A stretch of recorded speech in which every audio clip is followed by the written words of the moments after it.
Meus irmãos, meus amigos, sejam bem-vindos a mais um vídeo dos Salmos, essa série que Deus colocou no meu coração para vir aqui e estaria estudando as Santas Escrituras com vocês. Sejam bem-vindos à paz do Senhor Jesus. E você que tem a sua Bíblia comigo, pega aí a sua Bíblia e vamos começar. Vamos ver o que o Senhor tem para nos ensinar, para nos mostrar, para nos falar nesse Salmo. Vocês sabem que primeiro eu leio o Salmo inteiro, depois eu venho comentando as partes que Deus me ensinou, falou ao meu coração aqui com vocês. Salmo 72, Salmo de Salomão, ou um Salmo de Davi para Salomão. Eu primeiro leio o Salmo inteiro com vocês, Salmo 72, depois eu venho comentando as partes que Deus falou comigo, falou o meu coração, eu falo aqui com vocês, eu comento aqui com vocês. Salmo 72, eu vou ler numa versão diferente hoje. Eu vou ler na versão NAA, que é a nova versão atualizada. Eu costumo ler na versão NVI, que é a nova versão internacional. Você que tem a sua Bíblia, abre aí comigo o Salmo 72, vou ler o Salmo inteiro hoje com vocês e vamos começar. Salmo 72 vai ter um subtítulo e vai estar escrito: O Rei Justo e o seu reinado eterno. Salmo de Salomão. Versículo 1.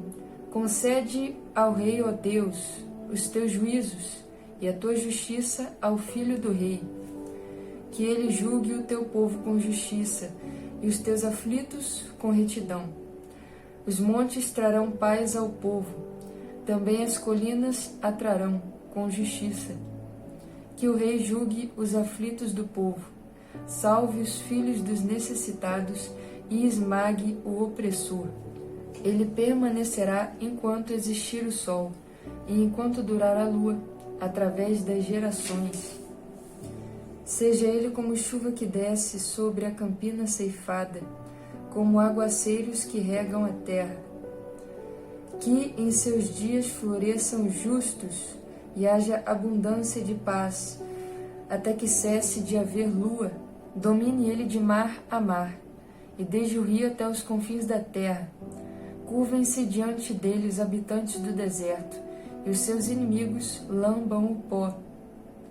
Que os reis de Tarsis e das ilhas lhe paguem tributo, os reis de Sabá e de Sebá lhe ofereçam presentes, e todos os reis se prostrem diante dele, todas as nações o sirvam, porque ele livra os necessitados que pedem socorro, e também os aflitos e aqueles que não têm quem os ajude. Ele se compadece dos fracos e dos necessitados e salva a alma dos que precisam de auxílio. Ele os redime da opressão e da violência, e precioso lhe é o sangue deles. E precioso lhe é o sangue deles. Viva o Rei, e que lhe deem ouro de Sabá, que continuamente se faça por ele oração, e o bendigam todos os dias. Haja na terra abundância de cereais, que ondulem até o alto dos montes. Sejam os seus frutos como os do Líbano, e das cidades floresçam os habitantes como a erva da terra. Que o nome do Rei permaneça para sempre, e que prospere enquanto o sol brilhar. Que todos sejam abençoados por meio dele, e que todas as nações lhe chamem bem-aventurado. Bendito seja o Senhor Deus, o Deus de Israel, o único que faz maravilhas. Bendito para sempre o seu glorioso nome, e da sua glória se encha toda a terra. Amém e amém. Aqui terminam as orações de Davi, filho de Jessé. E é com esse último versículo 20 que eu quero começar comentando com vocês, porque esse, na verdade, esse versículo é um versículo que fecha o segundo livro dos Salmos, o segundo capítulo, a segunda temporada, vamos dizer assim, dos Salmos. E é por isso que esse Salmo ele tem um subtítulo que vai dizer Salmo de Salomão, e eu disse que talvez, está escrito aqui na Bíblia de Estudo, que talvez ele seja, na verdade, um Salmo de Davi para Salomão. No salmo que Davi, como pai, ele dá ao seu filho.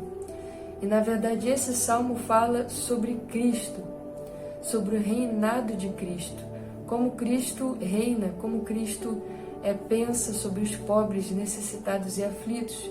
E aqui no versículo 4 eu vou reler com vocês: que o rei julgue os aflitos do povo, salve os filhos dos necessitados e esmague o opressor.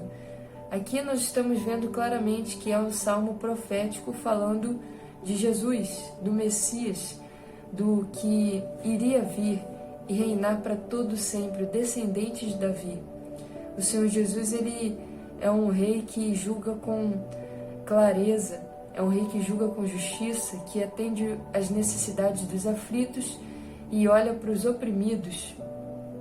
Que o rei julgue os aflitos do povo, salve os filhos dos necessitados e esmague o opressor.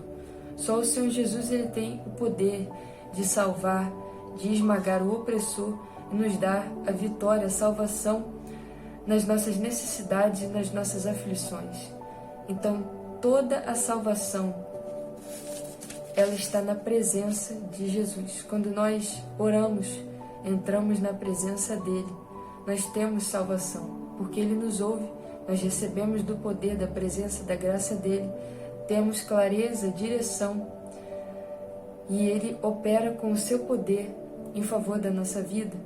E para ter clareza e direção, nós precisamos muitas vezes parar tudo que a gente está fazendo, parar de mexer em coisas que trazem vozes para a nossa cabeça, trazem informação demais. A gente tem que guardar a porta da nossa alma, as portas, que são os olhos, a audição, o olfato, são as portas da alma. A principal é a audição e a visão. E quando nós estamos muito sobrecarregados, nós colocamos informação demais para dentro da nossa mente, através dos nossos ouvidos e da nossa visão, Nós ficamos atribulados, sem direção, sem clareza. Isso tudo atrapalha o propósito de Deus com a nossa vida. Isso tudo atrapalha o nosso chamado. Então, muitas vezes, Deus ele vai pedir de nós que nós venhamos nos afastar de todas essas distrações, celular, rede social, televisão e essas coisas que trazem muita distração para a gente. Quem é viciado em ler livro, é difícil hoje em dia, mas se afastar um pouco dos livros, focar só na Bíblia. E o Senhor, ele exige isso quando nós temos um chamado com ele. Então, que nós venhamos a ter essa consciência de que a salvação para os aflitos, oprimidos talvez pela angústia, pelo medo, a nossa salvação está em Jesus. Ele continua sendo a única fonte de salvação.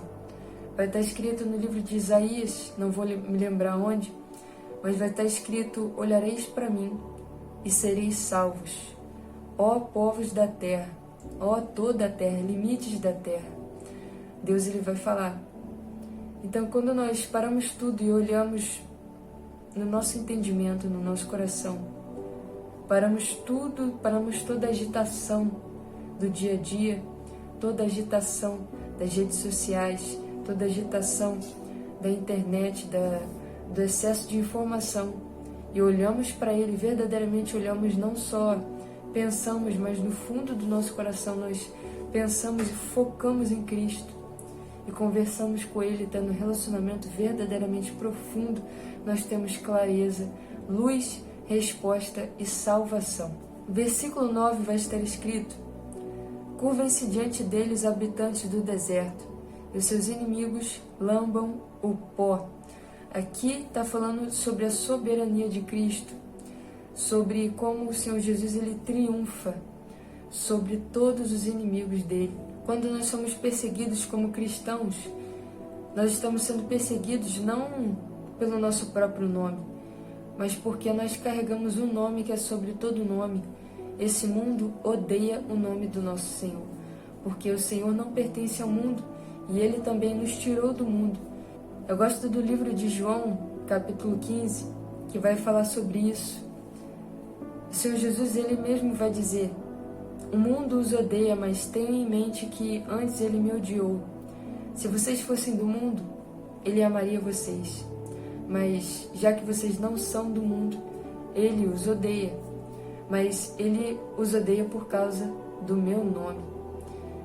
E vai dizer também em Lucas 6, se eu não me engano, bem-aventurados vocês que são perseguidos por causa do Filho do Homem. Bem-aventurados vocês que são perseguidos, caluniados, vocês que são expulsos e vocês que levam maldição por causa do nome de Cristo, do Filho do Homem, porque antes perseguiram assim os profetas que antecederam vocês. O próprio Senhor Jesus ele vai dizer, versículo 11, e todos os reis se prostrem diante dele, todas as nações o sirvam. Aqui está falando sobre como o Senhor Jesus ele pegou todos os povos e pessoas de todas as nações e línguas, e hoje nós somos um povo muito grande, o povo cristão, ultrapassa os limites da terra, ultrapassa os limites dos povos. Então isso tudo aqui era uma profecia de como o Senhor Jesus ia nos resgatar, nós que somos de vários povos diferentes, para servir a Ele. Versículo 12 ao 14 vai estar escrito, para finalizar, porque Ele livra os necessitados que pedem socorro, e também os aflitos e aqueles que não têm quem os ajude. Ele se compadece dos fracos e dos necessitados e salva a alma dos que precisam de auxílio. Ele os redime da opressão e da violência, e precioso lhe é o sangue deles. No versículo 12 a gente pode perceber que vai estar escrito no começo assim, porque ele livra os necessitados que pedem socorro. Não tem como, irmão, Jesus ele me ajudar, Jesus ele vir de encontro a mim, Jesus ele vir ao meu socorro se eu não pedir. Se eu não me direcionar a Cristo, se eu não pedir por socorro a Ele, se eu desfalecer, se eu cansar de orar, cansar de buscar, não tem como o Senhor vir, porque o Senhor, Ele só manifesta a sua presença nessa terra, onde Ele é invocado, onde Ele é adorado. Ele não invade, mas Ele só entra onde Ele é chamado. Então a gente tem que ter a consciência de que Jesus, o nosso Senhor, Ele vem de encontro a nossa necessidade, a nossa aflição, Ele tem prazer em nos socorrer. Tem um salmo que eu vou até deixar aqui, onde Davi fala, o Senhor tem prazer no bem-estar do seu servo.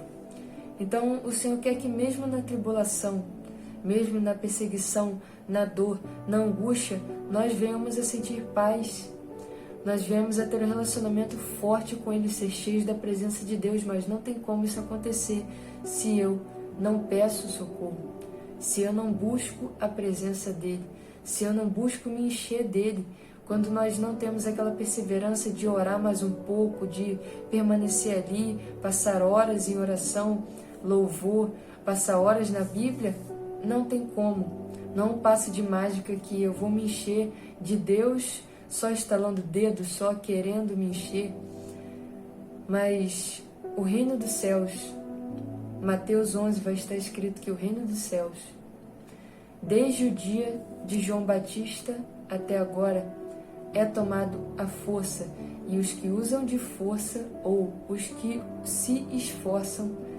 tomam posse dele.